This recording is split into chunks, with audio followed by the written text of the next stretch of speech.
Marcus Harris, a 23-year-old young man, was working two jobs, trying to save enough to move his mother out of their small apartment. One quiet evening, a robbery turned deadly in a corner store nearby. The town panicked. The mayor wanted answers. The police chief, Donald Hayes, promised quick justice. 2 days later, they arrested Marcus. They said he was seen running from the scene.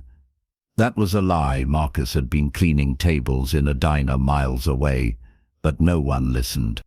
The police planted a piece of jewelry from the crime scene in his backpack. The town was too scared to question anything. A young black man, alone, poor, against a town that only saw him as a problem they wanted to forget.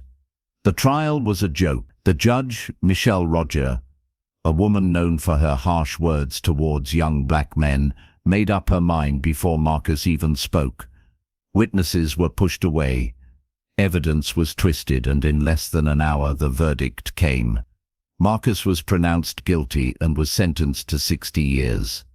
Marcus stood there in silence, not because he agreed, but because the weight of the lie was too heavy to fight. His mother broke into tears in the courtroom. She wept profusely, but there was no one to help. Marcus was taken away like a stray animal no one wanted. He entered that prison with nothing but the truth inside him. Days turned to months, months turned to years, and hope faded. Every letter sent to the courts was ignored. Every plea for help was laughed at. In a town run by those who wore the same uniforms, no one dared question the decision. But somewhere inside, Marcus held on to one thing. Someday, the truth would show up. He didn't know how, he didn't know when, but it had to. After 5 years, something strange happened. A new district attorney named Rachel Carter took office. She was young, bold, and had no ties to the old system. She started looking through old cases, the ones that smelled of lies and secrets. When she read Marcus's file, something didn't add up. Witnesses had disappeared. The evidence was shaky. The arrest report was sloppy. And why was the same police chief, Donald Hayes, mentioned in almost every step of this case? Rachel dug deeper, and what she found shook her. Surveillance cameras from the diner showed Marcus working the night of the crime. Time stamped was clear as day. It had been hidden in a back room of the police department, marked as not relevant, but it didn't stop there. An anonymous letter arrived at her office with no name, just words that read, "Look into Chief Hayes." The money from the store was never stolen, it was split. Rachel opened a hidden box no one in that town ever wanted to touch. She connected missing funds, secret meetings, and found out that Chief Hayes, along with 2 other officers and a city official, had staged the entire crime to cover up a larger theft involving town money. They needed someone to blame fast, and Marcus was an easy target at that very moment. Rachel took the evidence to the court.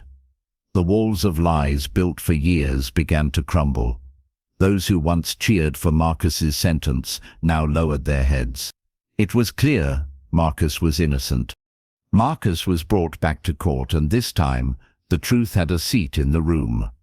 His mother stood by him, older, with her face marked by years of waiting.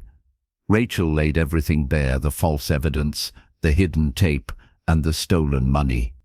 The police chief's dirty deals. The courtroom stayed silent. Chief Hayes was arrested on the spot, along with the other officers and the official. Judge Roger retired quietly a week before the hearing. She left without apology, knowing she had stolen a man's life. Marcus was finally free. 5 years behind bars, 5 years treated like a criminal for a crime he didn't touch. The state awarded him a huge sum of money, enough to rebuild his life and more. But no amount of money could replace what they took from him. People in the town called it justice, but Marcus knew better. Justice would have never been there in the first place. As he left that courthouse, reporters asked him how he felt. He didn't speak, but simply held his mother's hand. walked away, and never looked back. Now let me ask you, if the truth hadn't come out, how many more like Marcus would still be in those cells right now? Like this video, subscribe for more stories like this, and share it with someone who needs to hear it.